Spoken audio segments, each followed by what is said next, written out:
ప్రభునందు నాకు అత్యంత ప్రియమైన సహోదరి సహోదరులారా, మీకందరికీ మన ప్రభువును రక్షకుడైన యేసుక్రీస్తు వారి యొక్క దివ్యమైన, శ్రేష్టమైన, మనోహరమైన, అతి పరిశుద్ధమైన నామంలో నా హృదయపూర్వక వందనాలు ప్రతి ఒక్కరికి పేరు పేరున తెలియజేస్తున్నాను. మిమ్మల్ందరినీ ప్రేమపూర్వకంగా ఈ బైబిల్ స్టడీకి నేను ఆహ్వానిస్తున్నాను. రండి, మనం అందరం కలిసి పరిశుద్ధ లేఖనాన్ని పరిశోధించి ఒక చక్కని విషయాన్ని మనం నేర్చుకునే ప్రయత్నం చేద్దాం. పరిశుద్ధాత్మ దేవుని యొక్క సహాయం మీకును అలాగే నాకును మనకందరికీ తోడుగా ఉండి ముందుకు నడిపించి సర్వసత్యం తెలియజేయునుగాక, బోధించునుగాక. ఆమెన్. మరి నేటి బైబిల్ స్టడీలో మనం ధ్యానం చేయబోయే అంశం ఏంటంటే,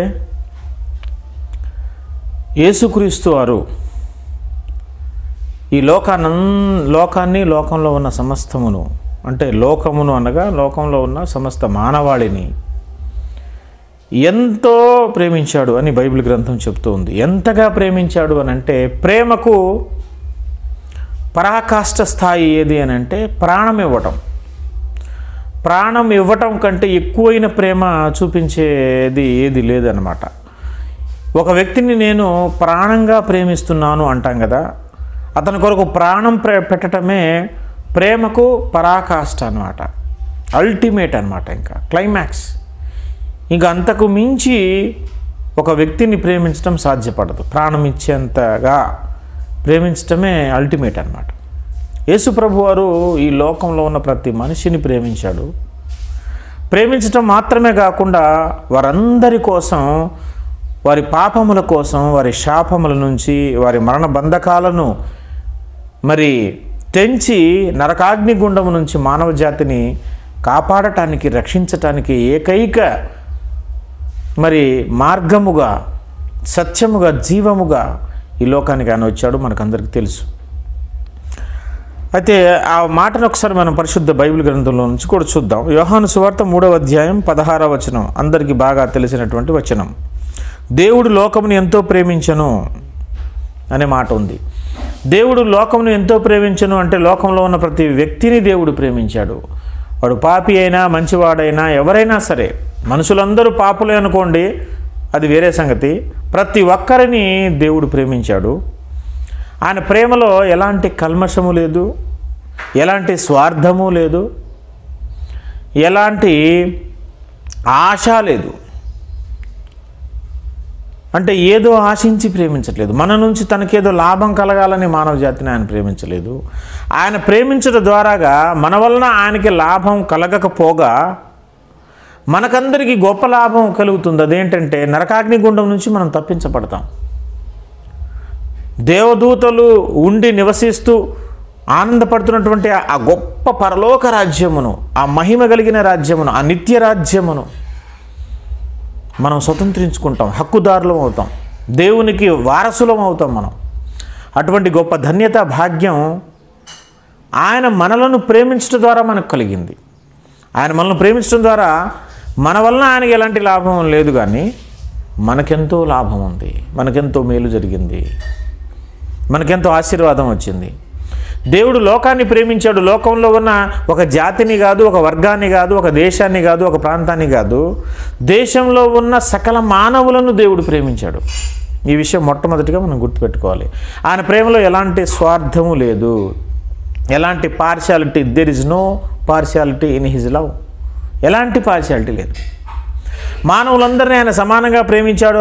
అంటే సమానంగా ప్రేమించాడు. అందుకే ఒక తండ్రి ఒక కుమారుణ్ణి కానీ, కుమార్తెను కానీ, తన పిల్లలను కానీ ఎలాగైతే సమానంగా ప్రేమిస్తాడో, అలాగే దేవుడు కూడా మనలందరినీ సమానంగా ప్రేమించి అందరికీ మనం ఉండటానికి నివాసం, అంటే భూమి, పీల్చడానికి గాలి, వెలుతురు, నీరు, పక్షులు, జంతువులు, వృక్షాలు అన్నీ ప్రొవైడ్ చేశాడు అందరికీ సమానంగా. అందరూ సమానంగానే వాటిని అనుభవిస్తూ ఉన్నారు. కొంతమంది కబ్జా చేసుకొని తర్వాత ఇంకా ఎక్కువ ఆక్రమించుకున్నారు, అది వేరే సంగతి. కానీ దేవుడు ఇచ్చేటప్పుడు మాత్రం మనుషులందరికీ ఏ కొదువ, ఏ లోటు లేకుండా అందరినీ సమానంగా ఒక తండ్రి వలె తాను ప్రేమించాడు. తన ప్రేమలో ఎలాంటి లోపం లేకుండా ప్రేమించాడు. మానవ జాతిని అంతటిని ప్రేమించాడు. అక్కడ వరకు మాత్రం ఎటువంటి డౌట్ లేదు. అన్నీ ప్రొవైడ్ చేయటమే కాకుండా మానవునికి తినటానికి, ఉండటానికి, కట్టుకోవటానికి కావాల్సినవన్నీ ప్రొవైడ్ చేయటమే కాకుండా మానవుడు తనకిచ్చినటువంటి ఫ్రీ విల్ని బట్టి, స్వేచ్ఛను బట్టి మానవుడు పాపం చేసి పాపిగా మారిపోయినప్పుడు తన ప్రేమను దేవుడు అలాగే కొనసాగిస్తూ కావలసిన వర్షాన్ని పంపిస్తూ, కావలసిన ఋతువులను ఏర్పాటు చేస్తూ, భూమిని మరి మంచి ఫలవంతంగా, సారవంతమైనదిగా మనల్ని పండించేటట్టుగా చేస్తూ, మన సకల అవసరాలు తీరుస్తూ ఒక తండ్రిగా, అంత మాత్రమే కాకుండా మనమందరం నశించి నరకానికి వెళ్ళిపోకుండా మనం చేసిన పాపాన్ని బట్టి, మానవుడు తన ఫ్రీ విల్ని యూజ్ చేసుకొని చేసిన పాపాన్ని బట్టి నశించి నరకానికి వెళ్ళిపోకుండా దేవుడు తన సొంత కుమారుని కూడా, యేసుప్రభు వారిని కూడా ఈ లోకానికి పంపించాడు. దేవుడే అంతకుముందు యేసుప్రభు ఈ లోకానికి రాకముందు దేవుడుగా ఉన్నాడు, మనకందరికీ తెలిసిందే. ఆ దేవుడే నరవతారం ఎత్తి ఈ లోకానికి వచ్చి మనందరి కోసం తన పరిశుద్ధమైనటువంటి, పవిత్రమైన, నిష్కళంకమైన రక్తాన్ని మనందరి కోసం కార్చాడు. ఆయన అన్ని ప్రొవైడ్ చేయటమే కాకుండా అందరి పాపాల కోసం కార్చాడు. యేసుప్రభు వారి రక్తాన్ని కార్చింది ఒక వర్గం కోసం, ఒక జాతి కోసం, ఒక దేశ ప్రజల కోసం కాదు, సకల మానవ జాతి కోసం ఆయన రక్తాన్ని కార్చాడు. అంటే ఇందులో కూడా ప్రేమ అనేది సమానంగా కనిపిస్తూ ఉంది. ఆయన ఏ వ్యక్తి నశించి నరకానికి వెళ్ళిపోకూడదని ఆయన కోరుకుంటాడు బలంగా. ఎప్పుడు అందరూ రక్షించబడాలి, అందరూ మారుమనసు పొందాలి, అందరూ పరలోక రాజ్యానికి రావాలి. కానీ ఆ దుష్టుని సంబంధులు, సాతాను, దాని వర్గం అంతా వెళ్ళిపోబోయే నరకాగ్ని గుండానికి ఏ మానవుడు వెళ్ళకూడదు, నా బిడ్డలు ఎవరు వెళ్ళకూడదు అనేది దేవుని యొక్క ప్రగాఢమైన బలమైన కోరిక.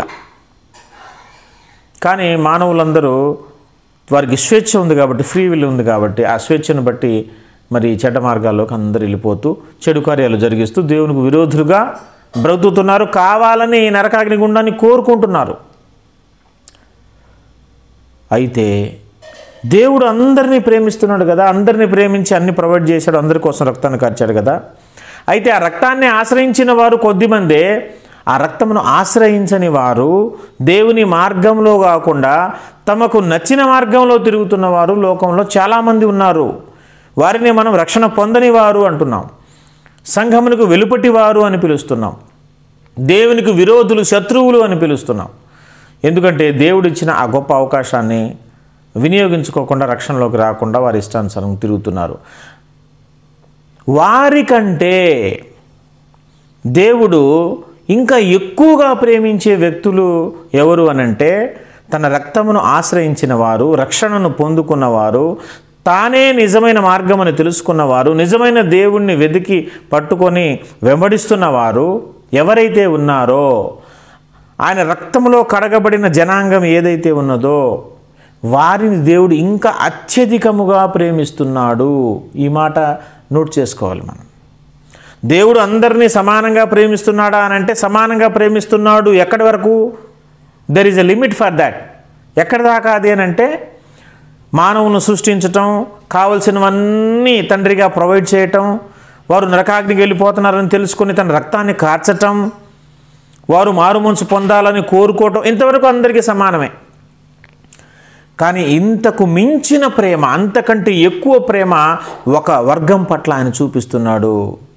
ఎవరు ఆ వర్గం అని అంటే ఆయన రక్తంలో కడగబడిన వారు, విమోచింపబడిన వారు, రక్షణ పొందుకున్నవారు, బాప్తిసం తీసుకున్నవారు, సంఘంలో చేర్చబడిన వారు, దేవుణ్ణి తమ ప్రభువుగా, తమ రక్షకునుగా తమ హృదయంలో ప్రతిష్ఠించుకున్న వారిని ఇంకా అత్యధికముగా ఆయన ప్రేమిస్తున్నాడు. లోకంలో సాధారణంగా అందరినీ ప్రేమించే ప్రేమ కంటే రక్షణ పొందుకున్న వారి పట్ల ఆయనకున్న ప్రేమ ఇంకెక్కువ అని చూపిస్తున్నాం. ఇక్కడ ప్రేమలో డిఫరెన్స్ ఉంది. లోకానందరినీ ప్రేమిస్తున్న ప్రేమ కంటే, కామన్గా అందరి పట్ల చూపించే ప్రేమ కంటే, రక్షణ పొందుకున్న వారు, తన రక్తంలో కడగబడిన వారి పట్ల ఆయన ప్రత్యేకమైన, అత్యధికమైన, ఎక్కువ ప్రేమను చూపిస్తున్నాడు. బైబిల్ విద్యార్థులుగా ఈరోజు బైబిల్ స్టడీలో ఆ విషయాన్ని మనం నేర్చుకోవాలి. చూద్దాం ఆ మాటను కూడా. ఇదే యోహాను సువార్త 13వ అధ్యాయము 1వ వచనాన్ని మనం గమనిస్తే చూడండి. యోహాను సువార్త 13వ అధ్యాయం 1వ వచనంలో ఏమని వ్రాయబడి ఉందంటే, తాను ఈ లోకము నుండి తండ్రి యొద్దకు వెళ్ళవలసిన గడియ వచ్చినని యేసు పస్కా పండుగకు ముందే ఎరిగిన వాడై లోకములో ఉన్న తన వారిని ప్రేమించి వారిని అంతము వరకు ప్రేమించెను. లోకములో ఉన్న తన వారిని ప్రేమించాడట. అండర్లైన్ చేసుకోండి ఈ మాటను. లోకంలో ఉన్న తన వారినే అంటే మిగతా వారిని, మిగతా వారి పట్ల ఈ అత్యధికమైన ప్రేమ లేదు. వారి పట్ల కామన్ ప్రేమ ఉన్నది. ఒక తండ్రిగా ఎంతవరకు ప్రేమ చూపించాలో అంతవరకు ఉంది. కానీ అంతకంటే ఎక్కువ ప్రేమ యేసుప్రభు వారు ఎవరిని చూపిస్తున్నారు? ఎవరిని చూపిస్తున్నట్టుగా బైబిల్ గ్రంథం మనకు చెప్తుందంటే, లోకములో ఉన్న అందరిని కాదు, తన వారిని ప్రేమించి వారిని అంతము వరకు ప్రేమించెను. అంతము వరకు అనే దానికి ఫుట్ నోట్లో కింద సంపూర్ణముగా, పూర్ణ హృదయంతో, సంపూర్ణంగా ప్రేమించి. అందుకే మీ పూర్ణ హృదయంతో, పూర్ణ మనసుతో, పూర్ణ జ్ఞానంతో, పూర్ణ వివేచనతో దేవుని వెంబడించండి, ప్రేమించండి అని తరచుగా బైబిల్ గ్రంథంలో మనం అంతా చదువుతుంటాం కదా. పూర్ణముగా పూర్ణ హృదయంతో దేవుణ్ణి ప్రేమించటం అంటే అర్థం ఏంటంటే అంతము వరకు ప్రేమించటం. అంతము వరకు ప్రేమించటం అంటే అర్థం ఏంటంటే హృదయపూర్వకంగా ప్రేమించటం. లోకంలో ఉన్న తనవారి పట్ల లోకంలో ఉన్న కామన్ ప్రేమ కంటే అత్యధికమైన ప్రేమ ఉంది. ఈ విషయాన్ని మనం గుర్తుపెట్టుకోవాలి. పాయింట్ నెంబర్ 1 ఈరోజు బైబిల్ స్టడీలో మనం నేర్చుకోవాల్సింది, దేవుడు అందరినీ సమానంగా ప్రేమిస్తున్నాడు. ఎక్కడి వరకు మనం నేర్చుకున్నాం. అంతకంటే ఎక్కువ ప్రేమ ఆయనకి ఎవరి పట్ల ఉంటుందంటే తన వారి పట్ల, తన రక్తంలో కడగబడిన వారి పట్ల, తన్ను ఆశ్రయించిన వారి పట్ల, తన్ను వెంబడిస్తున్న వారి పట్ల, తన ఆజ్ఞల చొప్పున నడుచుకుంటున్న వారి పట్ల, తనకు భయపడుతున్న వారి పట్ల, తన్ను ప్రభువుగా ప్రతిష్ఠించుకొని తనకు సంపూర్ణంగా లోబడిన వారి పట్ల ఆయన అత్యధికమైన ప్రేమిస్తూ చూపిస్తున్నాడు. So there is a difference in his love. We need to understand that there is a difference in his love. లోకస్తుల పట్ల చూపించే కామన్ ప్రేమ కంటే తన బిడ్డల పట్ల చూపించే ప్రేమ అత్యధికమైన ప్రేమ. ప్రియ సహోదరి సహోదరుడా, ఈ వాక్యం వింటున్న నీవు ఒకవేళ మారు మనసు పొందని వాడవైతే, క్రీస్తును నీ సొంత రక్షకునిగా నీ కుటుంబంలో నీ జీవితంలో స్వీకరించని వాడివైతే, అంగీకరించని వాడివైతే, దేవుడు అత్యధికంగా నన్ను కూడా ప్రేమించాలనే ఆశ నీకుంటే, నీవు మొట్టమొదట చేయవలసిన పని ఏంటంటే, ప్రభువా నేను పాపిని, నా జీవితాన్ని కడుగుము, నీ రక్తము చేత కడుగుము అని నీవు ప్రభువును ఆశ్రయిస్తే, యేసయ్యను ఆశ్రయిస్తే, కళ్ళు మూసుకొని చిన్న ఒక్క మాట ప్రార్థన చేయగలిగితే దేవుడు నీ జీవితాన్ని మార్చేస్తాడు. నీవు కూడా రక్షణ పొందుకుంటే నీ పట్ల కూడా అటువంటి ప్రేమాన్ని చూపించడానికి ఆయన సిద్ధంగా ఉన్నాడు. He is ready to show the same love towards you also. Same లవ్ని చూపించడానికి ఆయన సిద్ధంగా ఉన్నాడు. తన వారి పట్ల ఆయనకున్న ప్రేమ అత్యధికము. ఇది రెండవ విషయాన్ని మనం గుర్తుపెట్టుకోవాలి. ఇక మూడవ విషయం ఏంటంటే, ఇంకా అంతకంటే అత్యధికమైన ప్రేమ మరొకటి ఉంది. 3 అంచెల ప్రేమ గురించి మనం మాట్లాడుతున్నాం. మొదటిది, లోకంలో ఉన్న పాపినైనా పరిశుద్ధునైనా ఎవరినైనా సరే కామన్గా ప్రేమించి ప్రేమ ఒకటి. రెండవది, రక్షణ పొందుకున్న వారిని, విమోచించబడిన వారిని, తను వెంబడిస్తున్న వారి పట్ల, ఒక మాటలో చెప్పాలంటే శిష్యుల పట్ల, నువ్వు శిష్యుడు అయితే నేను శిష్యుడిని అయితే మన పట్ల ఆయన చూపిస్తున్న ప్రేమ అత్యధికమైనది. అది పై స్థాయికి చెందిన ప్రేమ. అయితే మూడవ స్థాయికి చెందిన ప్రేమ ఉంది. రక్షింపబడి విమోచింపబడి రక్షణ పొందుకున్న ప్రజలలో, అంటే ఒక మాటలో చెప్పాలంటే తన శిష్యులందరికంటే కూడా ఇంకా కొంతమందిని ఇంకా అత్యధికంగా ప్రేమించే ప్రేమ కూడా ఒకటి ఉన్నది. అంటే విమోచింపబడిన వారి పట్ల చూపించే ప్రేమ కంటే ఇంకా అత్యధికమైన ప్రేమ. ఎలాగా? How is it? అలా ఉంటుందా? ఉంది. ఈరోజు బైబిల్ స్టడీలో మనం నేర్చుకున్నది అది. శిష్యులందరినీ దేవుడు సమానంగా ప్రేమించాడా? మీరు చెప్పండి. ఒక బైబిల్ విద్యార్థులంగా మీరు ఇంతకాలం నుంచి బైబిల్ నేర్చుకుంటున్నారు కదా, శిష్యులందరినీ పట్ల యేసయ్య ప్రేమ సమానంగా ఉందా? కొందరి పట్ల ప్రత్యేకముగా ఉండి కొందరి పట్ల ప్రత్యేకం లేనట్టుగా, కొందరిని కామన్గా ప్రేమిస్తూ కొంతమంది అత్యధికంగా ప్రేమించిన సందర్భాలు ఉన్నాయా? మీకు ఇప్పటికే మనసులో గుర్తుకు వస్తూ ఉండొచ్చు. శిష్యుల్లో అందరినీ యేసుప్రభు వారు సమానంగా ప్రేమించలేదు. శిష్యుల్లో కొంతమందిని ఇంకా అత్యధికమైన ప్రేమతో ఆయన ప్రేమించాడు. చూద్దాం ఆ మాట కూడా ఒకసారి మన బైబిల్ గ్రంథంలో. ఇదే యోహాను సువార్త 13వ అధ్యాయములో చూడండి, 21వ వచనం నుంచి నేను చదువుతున్నాను. యోహాను సువార్త 13వ అధ్యాయం 21 నుంచి. యేసు ఈ మాటలు పలికిన తర్వాత ఆత్మలో కలవరపడి, మీలో ఒకడు నన్ను అప్పగించునని మీతో నిశ్చయంగా చెప్తున్నానని రూఢిగా చెప్పాను. ఆయన ఎవరిని గురించి ఇలాగ చెప్పానో అని శిష్యులు సందేహపడుట ఒకరి తట్టు పడుచు ఒకరి తట్టు ఒకరు చూచుకొనుచుండగా ఆయన శిష్యుల్లో యేసు ప్రేమించిన ఒకడు, జాగ్రత్తగా అండర్లైన్ చేయండి ఆ పాయింట్ని, యేసు ప్రేమించిన ఒకడు, శిష్యులందరిలో యేసు ప్రేమించిన ఒకడు ఉన్నాడు. అంటే మరి మిగతా వారిని ప్రేమించట్లేదా? మీరే చెప్పండి నాకు. యేసు ప్రేమించిన ఒకడు స్పెషల్గా ఇక్కడ కనిపిస్తున్నాడంటే ఇదేంటి? 12 మంది ఉన్నప్పుడు యేసు ప్రేమించిన ఒకడే ఉండటం ఏంటి అండ్ మిగతా 11 మంది? దాని అర్థం ఏం చేసుకోవాలి మనం? అంటే మిగతా 11 మంది పట్ల ఉన్న ప్రేమ కంటే ఈ మిగతా శిష్యులందరూ యేసయ్యను ప్రేమిస్తున్నారు, బాగానే ఉంది. మరి యేసు వీళ్ళందరిని ప్రేమిస్తున్నాడా? మరి వీళ్ళందరినీ ప్రేమిస్తున్నప్పుడు యేసు ప్రేమించే ఒకడే ఎందుకు? వీళ్ళందరినీ యేసు సమానంగా ప్రేమిస్తున్నప్పుడు, శిష్యులందరినీ యేసు ప్రభువారు సమానంగా ప్రేమిస్తున్నప్పుడు యేసు ప్రేమించే ఒకడే ఏంటి? యేసు ప్రేమించే 12 మంది ఉండాలి కదా. అంటే యేసయ్య ఈ ఒక వ్యక్తిని ఇంకా అత్యధికముగా ప్రేమిస్తున్నాడు. అంటే ఈ 11 మంది మీద ఉన్న ప్రేమ కంటే అత్యధికమైన ప్రేమ యేసయ్యకు ఈ శిష్యుని పట్ల ఉన్నట్టుగా మనకి ఇక్కడ కనిపిస్తుంది. ఉంటుందా అంటే ఇట్లా ప్రేమలో డిఫరెన్స్? ఎస్, 100% ఉంటుంది. ఇక్కడ బైబిల్ గ్రంథం చెప్తుంది, నేను కాదు. యేసు ప్రేమించిన ఒకడు. మనమందరం యేసయ్యని ప్రేమిస్తుంటాం, మరి యేసయ్య మనల్ని ప్రేమిస్తున్నాడా? ఒకవేళ ప్రేమిస్తే ఆ ప్రేమ కామన్గా అందరి పట్ల ఉన్న ప్రేమయే ఉన్నదా? శిష్యులందరి పట్ల ఉన్న కామన్ ప్రేమయే ఉన్నదా? శిష్యులందరికంటే ఒక స్పెషల్ ప్రేమ మన పట్ల ఉన్నదా? ఆలోచించుకోండి ఒకసారి. This is the right time for us to examine ourselves, that how much God loves us, to what extent he loves us, ఎంత వరకు అని మనల్ని ప్రేమిస్తున్నాడు, ఏ స్థాయి వరకు, to what level he is loving us అనేది you have to examine yourselves. పరిశీలన చేసుకోవాలి. మనం ప్రేమిస్తున్నాం దేవుణ్ణి, యేసయ్యని. ఓకే, యేసయ్య నిన్ను ప్రేమిస్తున్నాడా? ప్రేమిస్తున్నాడు, మనల్ని శిష్యులుగా చేసుకున్నాడు. కానీ ఆ ప్రేమ అందరికంటే ఎక్కువైన ప్రేమ, దాని గురించి మాట్లాడుతున్నాను నేను. ఇక్కడ యేసు ప్రభువారు ఈ 12 మందిలో ఒకడిని ప్రత్యేకంగా అత్యధికమైన ప్రేమతో ప్రేమిస్తున్నాడు. అంటున్నాడు, యేసు ప్రేమించిన ఒకడు యేసు రొమ్మున ఆనుకొనుచుండెను. యేసయ్యన అతన్ని ప్రేమిస్తున్నాడు. ఎందుకు ప్రేమించాడో ఇక్కడే జవాబు చెప్తుంది. ఎందుకంటే ఆయన అంత దగ్గరగా యేసయ్యను ప్రేమిస్తున్నాడు. ఇటువైపు నుంచి ఆ స్థాయి ప్రేమ ఉన్నది కాబట్టి అటువైపు నుంచి, దేవుని వైపు నుంచి కూడా ఆ స్థాయి ప్రేమ ఇతను పొందుకున్నాడు. అందరూ దూరంగా కూర్చుంటే ఇతను రొమ్మున ఆనుకొని కూర్చున్నాడు. అంటే హత్తుకొని కూర్చున్నాడు.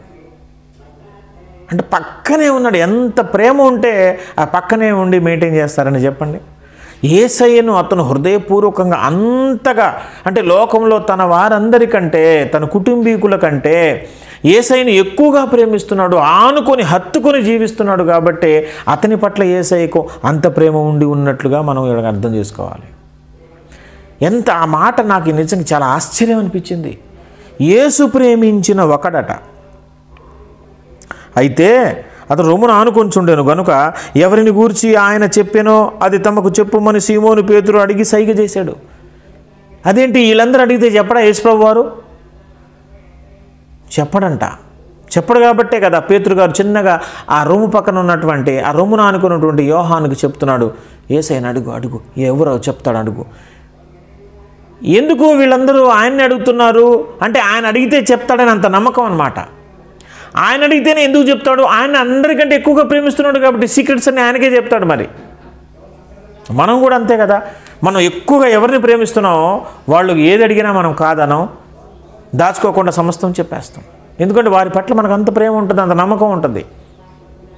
శిష్యులందరూ డైరెక్ట్గా అడగకుండా ఆయన సైగ చేస్తున్నారు, రూమ్ పక్కన ఉన్న యోహాన్ని సైగ చేస్తున్నారు, నువ్వు అడుగు, ఆయన ఎవరు చెప్పేస్తారని. ఎందుకని? నిన్ను అందరికంటే ఎక్కువగా ప్రేమిస్తున్నాడని వీళ్ళకి కూడా తెలుసు, యేసుప్రభు ఆయన ఎక్కువగా ప్రేమిస్తున్నాడని. ఈయన అడిగితే ఏదైనా చెప్పేస్తారని నమ్మకం.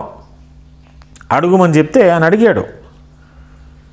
25వ వచనంలో అతడు యేసు రొమ్మున ఆనుకొనొచ్చు, ప్రభువా వాడెవడని ఆయన అడిగాను. అందుకు యేసు, నేను ఒక ముక్క ముంచి ఎవరికి ఇచ్చేదనో వాడే అని చెప్పాడు. విషయం చెప్పేశాడు. నేను ఒక ముక్క ముంచి ఇస్తాను, ఎవరిదంటే వాడికి. అంటే ఆన్సర్ చెప్పేశాడు, సీక్రెట్ విప్పేశాడు అక్కడ. ఎందుకంటే యేసయ్య అంతగా ప్రేమిస్తున్నాడు ఆయన. ఈ మాట చాలా ఆశ్చర్యం అనిపించింది. ఏమనంటే యేసు ప్రేమించు శిష్యుడు. ఈ ఒక చోటే కాదండి, చాలా చోట్ల ఉంది. మనం యోహాను సువార్త 21వ అధ్యాయం, యోహాను సువార్త 19లో కూడా చూద్దాం ఒకసారి. మనం యోహాను సువార్త 19వ అధ్యాయము దయచేసి 26వ వచనం చూస్తే 19:26. యేసు తన తల్లియు తాను ప్రేమించిన శిష్యుడును దగ్గర నిలబడినట్టు చూచి. ఇక్కడండి యేసయ్యను ప్రేమిస్తున్న శిష్యుడు అని లేదు, యేసయ్య ప్రేమిస్తున్న శిష్యుడు అతను, తాను ప్రేమించిన శిష్యుడు అక్కడ ఉన్నాడట. ఆ మాట చూడండి ఎంత చక్కగా ఉందో. 20వ అధ్యాయంలో కూడా చూద్దాం. యోహాను సువార్త 20వ అధ్యాయము 2వ వచనంలో చూస్తే, మొదటి నుంచి చూద్దాం. ఆదివారం ఇంకొంచెం చీకటిగా ఉన్నప్పుడు మగ్దలేనే మరియ పెందలకడ సమాధి ఎద్దుకు వచ్చి సమాధి మీద ఉండిన రాయి తీయబడి ఉండటం చూచెను. గనుక ఆమె పరిగెత్తుకొని సీమోను పేతురు వద్దకును యేసు ప్రేమించిన మరి యొక్క శిష్యుని వద్దకును వచ్చాను. ఆమె పరిగెత్తుకొని వస్తే పేతురును ఈ యోహాను శిష్యుడు ఒక చోటే ఉన్నారు, మిగతా వాళ్ళు ఎవరు లేరు, వీళ్ళిద్దరు ఒక చోట ఉన్నారు. నాకేమర్థమైందంటే వీళ్ళిద్దరే ఎందుకు ఉన్నారంటే వీళ్ళిద్దరూ యేసయ్యను ఎక్కువగా ప్రేమిస్తున్నారు. యోహాను తర్వాత నాకు తెలిసి అంత ఎక్కువగా ప్రేమించే శిష్యుడు పేతురే. పేతురు అంతకుముందు హడావుడిగా చేసేవాడు, అంత డౌట్ పడుతుండేవాడు. కానీ ఎప్పుడైతే ఆ యేసుప్రభు వారిని అప్పగించారో, నువ్వు 3 సార్లు అబద్ధం ఆడినప్పుడు కోడి కూస్తుందని చెప్పాడు. అది జరిగిన తర్వాత పశ్చాత్తాపడి అతను మారిపోయాడు. యేసయ్య పట్ల ఇంకా ఎక్కువ ప్రేమ కలిగింది అతనికి. అందుకే ఆయన సమాధి ఏమైపోతుందో చూడాలనే ఆశ అతనికి ఎక్కువగా ఉంది. యోహానికి ఆటోమేటిక్గా ఉంటుంది, ఎందుకంటే తాను బాగా ప్రేమించి ఎల్లప్పుడూ రూమ్ పక్కన ఉండే ఒక వ్యక్తిని తీసుకెళ్ళి చంపేసి పాతి పెట్టేశారు. వీళ్ళిద్దరూ ఒక చోట ఉన్నారు. వీళ్ళిద్దరికీ మరియమ్మ చెప్పిన తర్వాత ఏం జరిగింది? 12వ వచనం. కనుక ఆమె పరిగెత్తి వచ్చి సీయోను పేతురునొద్దకును యేసు ప్రేమించిన మరి యొక్క శిష్యుని వద్దకు వచ్చి ప్రభువును సమాధిలో ఉండి ఎత్తుకుని పోయి ఆయన ఎక్కడ ఉంచారో ఎరుగమని చెప్పాను. కాబట్టి పేతురును ఆ శిష్యుడును బయలుదేరి సమాధి ఎద్దకు వచ్చిరి. వారిద్దరు కూడి పరిగెత్తుచుండగా ఆ శిష్యుడు పేతురు కంటే త్వరగా పరిగెత్తి ముందుగా సమాధి ఎద్దకు వచ్చి, పేతురు కంటే ముందు పరిగెత్తాడంటే ఇతను. అంటే ఎందుకని? ప్రేమ. మరి ఆ ప్రేమ పరిగెత్తిస్తుంది. ఆ కుతూహలం, ఉత్సాహం అలాగ ఉంది, ఆ ఆవేదన అలాగ ఉంది. ఇద్దరు కలిసి పరిగెత్తారు, కానీ యోహాను ముందు పరిగెత్తిపోయాడు. అంటే యేసయ్య పట్ల ఆయన ప్రేమ, ఆయన చూడాలని తపన ఎంతగా తప్పిస్తూ ఉన్నాడో మనకు క్లియర్గా కనిపిస్తుంది. అంతగా యేసయ్యను అతను హత్తుకొని ప్రేమించాడు కాబట్టి యేసయ్య ప్రేమ అతని పట్ల అంత అత్యధికంగా ఉన్నట్లుగా మనం అర్థం చేసుకోవాలి. ఇదే మరి 21వ అధ్యాయాన్ని కూడా మనం చూస్తే యోహాను సువార్తలోనే 7వ వచనంలో చూస్తే, కాబట్టి యేసు ప్రేమించిన శిష్యుడు ఆయన ప్రభువు సుమి అని పేతురుతో చెప్పాను. యేసు ప్రేమించిన శిష్యుడు అని మరలా 3వసారి కూడా ఉంది ఇక్కడ. యేసు ప్రేమించిన శిష్యుడు. ఇంకా ముందుకెళ్తే మనం యేసు ప్రభు తిరిగి లేచి వచ్చేసిన తర్వాత సందర్భాన్ని కూడా ఆలోచిస్తే మనం 20వ వచనం. అంతకుముందు మీరు చదువుకుంటే పేతురు తడుతారు, నువ్వు అందరికంటే ఎక్కువగా నన్ను ప్రేమిస్తున్నావా అని. అందరికంటే ఎక్కువగా అంటే అందరూ ప్రేమించే దానికంటే ఎక్కువ ప్రేమ నీలో ఉందా అని అడుగుతున్నాడు అనమాట. అంటే అలా ప్రేమించేవాడు ఆల్రెడీ యోహాను ఉన్నాడు అక్కడ, అందరికంటే ఎక్కువగా ప్రేమిస్తున్నాడు. కాబట్టి యేసు ప్రభు వారు కూడా అందరికంటే ఎక్కువగా ఆయన్ని ప్రేమించాడు. అయితే ఆయన ఎలా చనిపోతాడో పేతురు అనే విషయాన్ని ఆయన చావు గురించి చెప్పేసిన తర్వాత ఆ పేతురు అడుగుతున్నాడు 19వ వచనంలో. కాబట్టి 20వ వచనంలో పేతురు వెనుకకు తిరిగి యేసు ప్రేమించిన వాడును భోజన పంక్తిని ఆయన రొమ్మున ఆనుకొని, ప్రభువా నిన్ను అప్పగించువాడు ఎవడని అడిగిన వాడునైన శిష్యుడు తన వెంట వచ్చుట చూచెను. అతను వెనుక ఉన్నాడంట ఆ శిష్యుడు. చూసి పేతురు అతను చూసి, ప్రభువా ఇతని సంగతి ఏమని యేసును అడిగాను. మరి నేనైతే ఎలా చనిపోతానో, నా మరణం గురించి నువ్వు చెప్పావు కదా, మరి ఇతని సంగతి ఏంటి ప్రభువా అని ఎందుకు స్పెషల్గా అడుగుతున్నాడంటే, ఇతను నువ్వు అందరికంటే ఎక్కువగా ప్రేమిస్తున్నావు, ఇతను కూడా నిన్ను అందరికంటే ఎక్కువగా ప్రేమిస్తున్నాడు కదా ప్రభువా, మరి నువ్వు అంత ప్రేమించే ఈయన పరిస్థితి ఏంటి, మరి నా పరిస్థితి ఎలాగుంటుంది, నువ్వు అంత ప్రేమించే ఈయన పరిస్థితి ఏంటి అని స్పెషల్గా అడుగుతున్నట్టుగా అక్కడ మనకు లేఖనం తెలియజేస్తుంది. అప్పుడు యేసు ప్రభు వారు ఏమన్నారు? 22వ వచనంలో, యేసు నేను వచ్చు వరకు అతడు ఉండుట నాకు ఇష్టమైతే నీకేమి, నీవు నన్ను వెంబడించమని చెప్పాను. ఏం మాట అండి అసలు ఇది! యేసుప్రభు ఎంత పెద్ద మాట అన్నారు తెలుసా? నేను రెండవ రాకళ్ళు తిరిగి వచ్చేంత వరకు ఒకవేళ నేను ఆయన జీవింపజేస్తే నీకేంటి ఇబ్బంది అంటే ఎంత ఇష్టం ఉందో చూడండి ఆ వ్యక్తి మీద. నాకు ఇష్టమైతే నేను అనుకుంటే నేను మరలా వచ్చేంత వరకు జీవిస్తానయ్యా, ఆయనకు ఆయుష్ని ఇస్తానయ్యా. ఎంత ప్రేమ ఉందో చూడండి. అంటే అప్పుడు వాళ్ళు అనుకున్నారు, యేసు నేను వచ్చే వరకు అతడు ఉంటే నాకు ఇష్టమైతే అది నీకేమి, నీవు నన్ను వెంబడించమని నువ్వు. కాబట్టి ఆ శిష్యుడు చావడను మాట సహోదరులో ప్రచురం. వీళ్ళందరూ ఏమనుకున్నారు, ఓహో అప్పుడు దాకా ఉంచుతాడంట, ఇంకా ఆయన చావడేగా ఇట్లాగే జీవించి ఉంటాడు యేసయ్య రెండవ రాకడ వరకు అని వాళ్ళు అనుకున్నారు. అయితే చావడని యేసు అతనితో చెప్పలేదు, కానీ నేను వచ్చే వరకు అతడు ఉండటం నాకు ఇష్టమైతే నీకేంటి, నాకు ఒకవేళ ఇష్టమైతే నేను ఉంచాలనుకుంటే అప్పుడు దాకా ఉంచుతా అన్నాడు. కానీ ఖచ్చితంగా ఆయన చావడని చెప్పలేదు ఆయన. అంటే మరల రెండవ రాకడ వరకు ఒకవేళ ఉంచాలనుకున్నా ఆయన అనుకోవచ్చు అంట, ఎందుకంటే అంతగా ప్రేమిస్తున్నాడు మరి అతన్ని. మరి అంతగా ప్రేమించాడు ఆ వ్యక్తి కూడా, యోహాను కూడా యేసుప్రభుని. ఇప్పుడు ఇక్కడ యోహానా కాదా అనేది చాలామంది అభ్యంతరం చెప్తున్నారు. ఇది యాక్చువల్గా హేతువాదులు, నాస్తికులు, మతోన్మాదులు అడిగే ప్రశ్న ఏంటంటే, ఇప్పుడు జకీర్ నాయక్ గారు, ముస్లిం సహోదరులు జకీర్ నాయక్ గారు, మహమ్మద్ అదే వాళ్ళలో పెద్ద ఆయన ఉన్నాడు కదా, ఏది మన సౌత్ ఆఫ్రికాలో దర్బన్లో ఉన్నటువంటి అహ్మద్ దీదాద్ గారు, సౌత్ ఆఫ్రికా దర్బన్లో ఉన్నటువంటి అహ్మద్ దీదాద్, ఆయన వాళ్ళ గురువు గారు, ఆయన కూడా అడిగిన ప్రశ్న ఇది. యేసు ప్రేమించిన శిష్యుడు, ఆయన రొమ్మున ఉన్న శిష్యుడు యోహానని ఎక్కడుంది, ఎక్కడ లేదు, యోహానని మీరు అనుకుంటున్నారు. సరే ఎవరో ఒకళ్ళు ఒక వ్యక్తి అయితే ఉన్నారుగా, మరి యోహానో లేకపోతే ఎవరో అది వేరే సంగతి, కానీ ఆయన యోహానే అది వేరే సంగతి. ఆయన పేరైతే యోహానే, వాళ్ళకి తెలియకపోయినా మనకు తెలుసు బైబిల్ విద్యార్థులంగా. ఆయన యోహాన్ అయినా ఒక వ్యక్తి ఉన్నాడు, అందరికంటే ఎక్కువగా యేసుప్రభు అని ప్రేమిస్తున్నాడు. ఆయన ప్రేమించాడు కాబట్టి ఆయన జీవితంలో గొప్ప అద్భుతాలు కూడా దేవుడు ఎవరికి ఇవ్వనటువంటి గొప్ప భాగ్యాన్ని కూడా ఆయనకి ఇచ్చాడు. ఇప్పుడు ఇదంతా రాస్తున్నది యోహానే అంటానికి ఇక్కడ కింద చూడండి 25వ వచనం 24వ వచనంలో, ఈ సంగతులను గూర్చి సాక్ష్యం ఇచ్చుచు ఇవి వ్రాసిన శిష్యుడు ఇతడే, ఇతని సాక్ష్యం సత్యమని ఎరుగుదుము. ఇవి రాసిన శిష్యుడు ఇతడే అంటే యోహాను సువార్త రాసింది ఇదే. ఈ యోహాను సువార్త రాసిన ఈ శిష్యుడే ఈ విషయాలను చెప్తున్నాడు. అంటే ఆ రొమ్మున అనుకున్న వ్యక్తి ఎవరంటే యోహానే, ఈ పత్రిక ఈ సువార్త రాసిన యోహానే. క్లియర్గా ఉంది అక్కడ.